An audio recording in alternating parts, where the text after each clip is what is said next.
Assalamualaikum warahmatullahi wabarakatuh.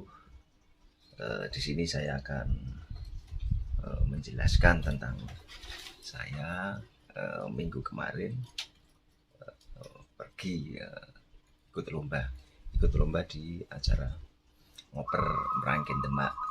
Nah di situ banyak kendala yang saya alami saat membawa burung perkutut saya sendiri. Banyak faktor yang tidak bisa jalan di arena lomba, antara lain adalah faktor perjalanan, kedua ada faktor cuaca, yang ketiga ada banyak lagi faktor-faktor yang lain.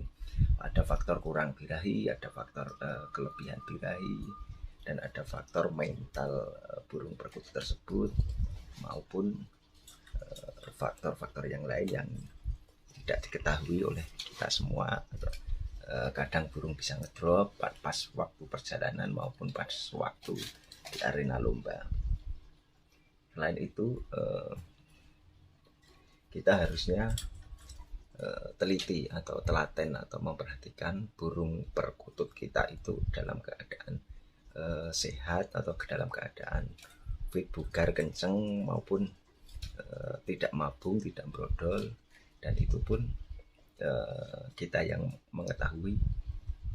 Semua burung perkutut itu tidak tip apapun dari info-info dari teman, istilahnya tidak disamaratakan perawatan burung perkutut kita dengan burung perkutut orang lain. Hanya kita saja yang tahu tentang perilaku burung perkutut tersebut maupun tentang keseharian burung perkutut tersebut. Kadang ada tipe burung perkutut yang mau jalan di lapangan maupun di gantangan itu yang dengan cuaca panas. Dengan cuaca panas kadang burung perkutut mau jalan, kalau cuaca dingin tidak mau jalan. Bahkan sebaliknya, di cuaca dingin mau jalan dan di cuaca panas tidak mau jalan, seperti itu. Jadi kemarin itu saya dari Jogja itu cuacanya sedang saja lah istilahnya, dalam keadaan tidak panas dan tidak dingin, dan saya bawa di Merangkin, acara ngoper Demak di daerah Panturas itu. Acaranya itu sangat panas banget, jadi burung perkutut saya itu terlalu birahi. Jadi penilaiannya semua penilaian sudah bagus banget, cuman burung perkutut saya memang tidak kondisi. Jadi di atas gantangan itu, gantangan dalam sesi lokal alam A itu adalah poin berapa itu, ya sekitar berapalah, tidak maksimal lah istilahnya. Itu terlalu banyak bekurnya. Di poin yang kedua, lokal alam B. Lokal alam B bekurnya atau ngerotnya atau birahinya malah tambah tinggi lagi. Di sesi lokal alam C birahinya tambah lebih memuncak lagi, dan di campuran A itu lebih tinggi lagi, dan suara manggungnya atau gayernya itu malah lebih sedikit, lebih banyak bekur daripada lebih banyak manggung. Karena pas waktu itu saya pakai settingan tinggi, makanan sama apa ya, jamu-jamuan rempah-rempah itu saya doping, saya kasih banyak lah istilahnya. Karena apa, biar birahi sama emosinya itu bisa factor gitu. Ternyata pola pikir saya salah tentang perawatan burung perkutut saya ini. Karena di cuaca panas harusnya saya tidak setting burung perkutut tersebut, saya biarkan begitu saja. Tapi pas hari Kamis kalau nggak salah itu saya kasih kencur yang saya celupkan madu, dan saya kasihkan. Kalau biasanya itu di cuaca di daerah Jogja dan sekitarnya itu mau jalan dari awal sampai akhir, tetapi saya bawa ke Merangkin Demak acara ngoper itu tidak mau jalan karena entah itu terlalu panas apa gimana, nggak tahu.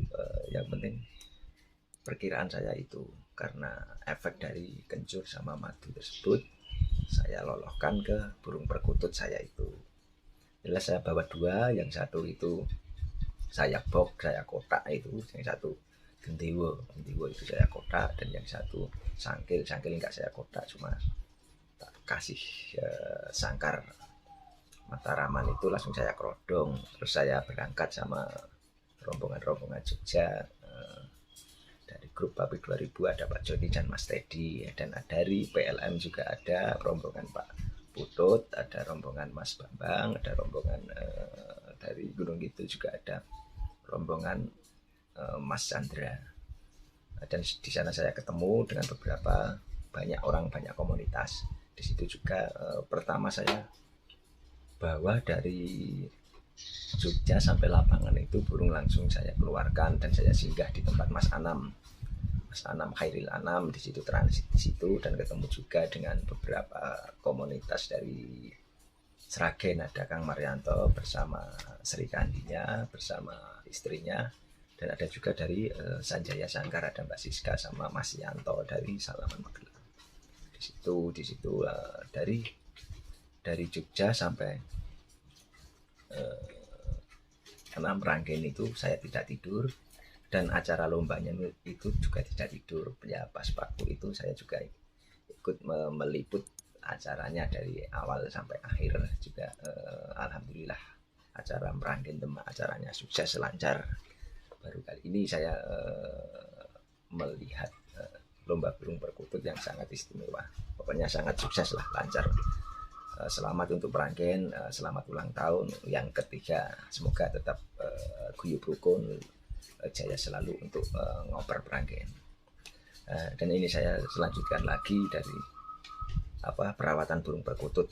Kenapa jarang burung perkutut kalau di rumah itu sering manggung, sering gayer, sering istilahnya gacor lah kalau bahasa sekarang itu.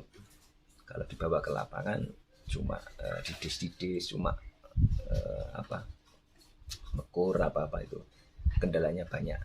Pertama, terkadang kita sering mencermati cuma dalam faktor makanan saja.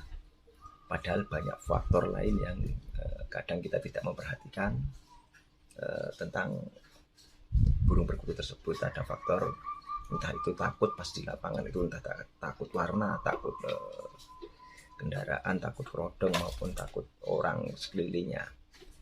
Oleh karena itu harus dibiasakan untuk selalu dibawa ke keramaian dan selalu dibawa ke tempat ramai biar perkutut kita itu adaptasinya ke keramaian itu lebih cepat dan tidak istilahnya tidak drop mental gitu. Adalah itu faktor keramaian. Yang kedua bisa karena faktor cuaca. Untuk faktor cuaca sendiri kita harus selalu rutin juga, selalu bila mana ingin kadang ke cuaca lebih panas, kita harus mencoba burung perkutut kita, entah itu dikerek seharian, entah itu digantang seharian dalam cuaca terik matahari yang sangat panas. Karena kalau dipanasin seperti itu, bila mana kita lomba di cuaca panas, burung perkutut kita tidak kaget ya, istilahnya gitu, dan tidak didis selalu. Itu faktor cuaca. Dan bila mana di faktor cuaca dingin, kita harus kondisikan juga pola perawatan settingan burung perkutut kita, entah itu mau disetting sedang maupun disetting lebih tinggi, itu terserah kita sendiri yang bisa menentukan, karena burung perkutut kita yang bisa menentukan sifat dan tingkah laku keseharian burung perkutut tersebut. Selain itu ada faktor juga perjalanan. Nah ini perlu digarisbawahi, faktor perjalanan. Terkadang burung itu sering biasanya kalau latber di tempat kita atau di daerah kita seringnya pakai sepeda motor, dan kalau latber kalau lomba maupun yang lainnya terus dibawa pakai mobil. Kadang itu harus punya ilmu titen. Biasanya jalan sampai gantangan itu manggungnya itu pakai sepeda motor apa pakai mobil. Kalau harian biasa pas ngelatih pakai sepeda motor biasanya mau manggung, tapi pas pakai mobil kok tidak mau manggung. Kenapa? Kadang tidak sampai situ berpikiran kita. Seperti itulah. Jadi saya juga harus mencari settingan pakai, kalau bisa ya kita pakai sepeda motor, entah itu ke arena lomba atau arena latber itu perkutut juga mau manggung, dan ke arena pakai mobil juga mau manggung. Lah itu yang sangat susah seperti itu. Dan faktor perjalanan itu sepanjang perjalanan itu harus diusahakan burung perkutut itu senyaman mungkin, tidak istilahnya tidak kelabakan maupun tidak bila kelabakan itu mengakibatkan fatal. Karena kenapa? Karena bisa sayap-sayap di samping kiri kanan itu bisa berdarah. Itu saya sering banget mengalami seperti itu. Walaupun kita pakainya sudah hati-hati, kalau burung perkutut sudah kelabakan itu sangat fatal akibatnya bila dikandang di arena lomba. Karena apa? Sakit burung perkutut, apalagi kalau burung perkutut itu lagi kepung di ujung sayap kalau sampai pecah itu prosesnya nunggu lama lagi untuk menjadikan burung perkutut itu pemberani, untuk menjadikan burung itu gacor itu lebih lama lagi. Itu menurut saya pribadi loh. Dan selain itu juga faktor untuk adaptasi di arena lapangan. Jadi begitu sampai lapangan kita harus buka kerodong supaya apa? Supaya adaptasi di sekeliling kita, adaptasi dengan keramaian, adaptasi dengan warna, adaptasi dengan lapangan, dengan nomor gantangan, dengan sekeliling lah istilahnya gitu. Jadi tidak kaget bila mana nanti di lombakan begitu. Selain itu faktor makanan juga berpengaruh untuk berlangsungnya burung perkutut kita mau tampil, mau jalan di lapangan itu. Itu tergantung settingan makanan sehari-hari rekan-rekan maupun teman-teman semua.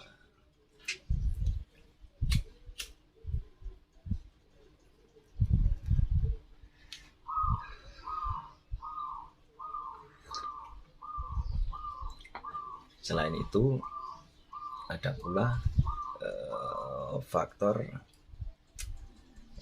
tempat kenyamanan atau istilahnya semua itu kan faktor lahir kan kita harus juga memperhatikan faktor batin atau faktor rohaninya.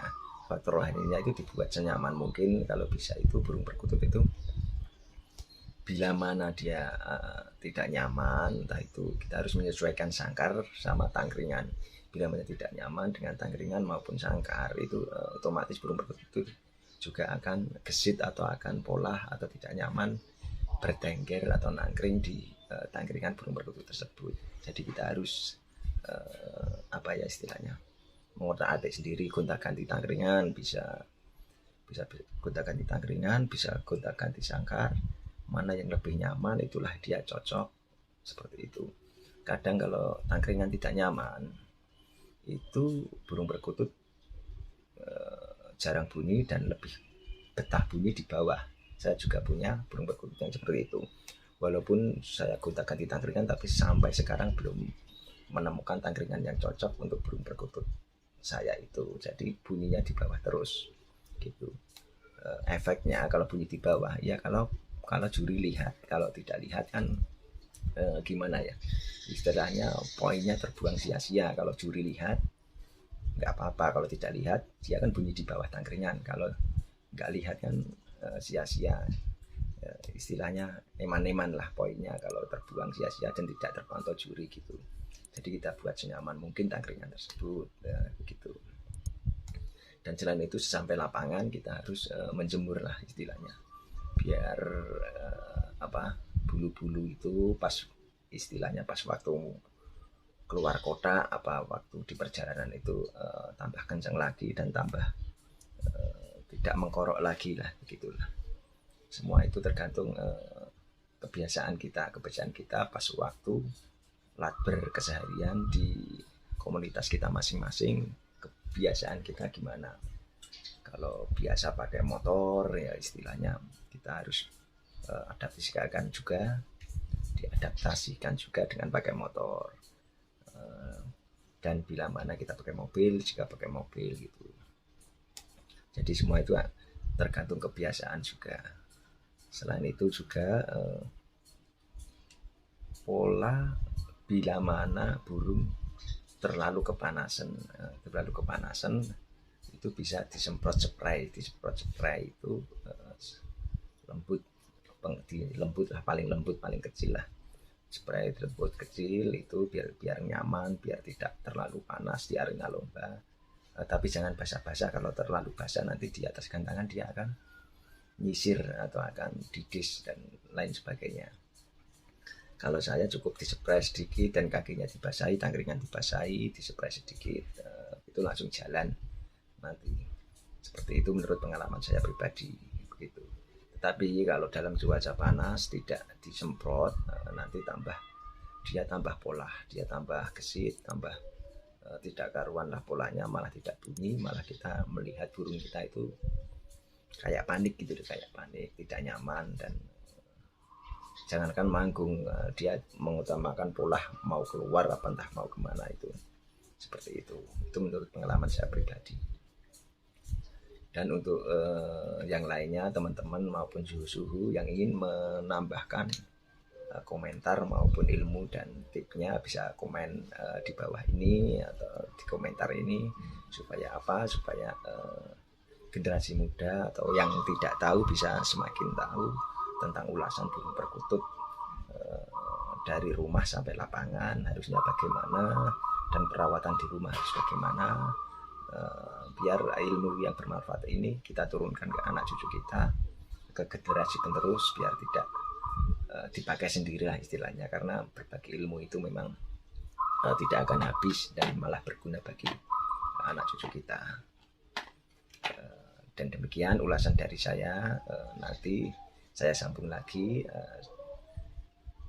Dari ini saya ucapkan semoga saja kita semua selalu diberi sehat selalu, diberi panjang umur, diberi rezeki yang berlimpah yang barokah, dan kesuksesan selalu untuk kita semua. Dan terlebih pula saya ucapkan wassalamualaikum warahmatullahi wabarakatuh.